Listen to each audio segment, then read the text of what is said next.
It's better late than never. The Blackmagic Pocket Cinema camera 4K. Geez, these names are getting long.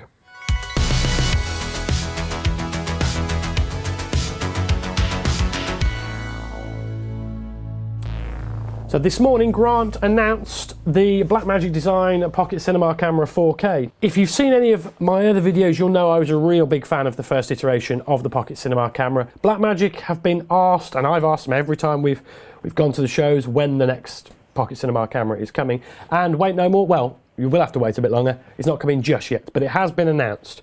So the unit itself is made of, well, let's hear Grant just fire off what it's about. It's a 60 frames a second 4K sensor. It can do Ultra HD at 60 frames a second as well. It's got 13 stops of dynamic range. The body of the camera is a carbon fiber polycarbonate composite. So the new Pocket Cinema camera does lots of things, but none of the things that are in its name. It no longer fits in your pocket, and it's really quite large. It's quite a bit larger than a GH5, but looking at it, we're not expecting it to weigh anymore, as it's made up of carbon fiber and plastic. Now, one of the things that's come out in the recent days, over I think a couple of days ago, was Apple's ProRes RAW. No mention of ProRes RAW here, but I bet you pounds penny that by the time this camera comes out in September, this and all of the other Ursa related cameras will be shooting ProRes RAW, which I think will be a real game changer for what this and the other Blackmagic cameras can do. This camera also now gives you audio input, well, one audio input via mini XLR.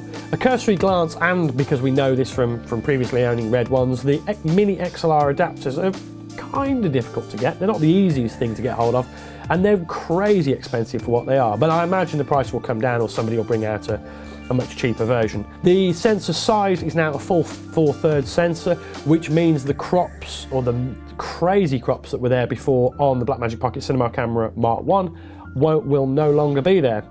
The mount also is micro 4/3, which if you're looking at, well, if you're watching this so far, what we're shooting on is on a GH5 with a PL mount onto it with some cinema glass on the front.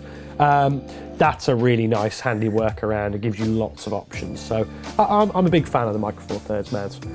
Also the lenses for them, if you've already committed to them for a GH5, for an original Pocket Cinema camera, then you've got those lenses and that is all good.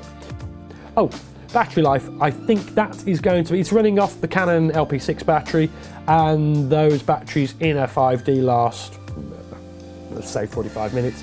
I expect them to last significantly less in this camera. The reason being is that's a hell of a screen to be powering at the back. So all in all, we're pretty excited about this, but they say it's going to ship in September, so there will be a bit more news, but it's IBC is what they're looking to get this product shipped in. Now, Blackmagic have not very often shipped products on time, so we will see, but we'll make sure we're one of the first to get our hands on it and bring you more information. But I think that's pretty well all you need to know about it at this stage.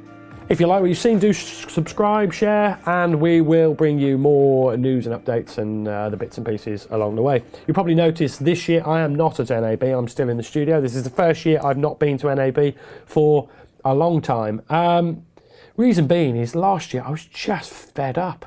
There were Chinese copies of really innovative products everywhere, and it just wasn't for me anymore.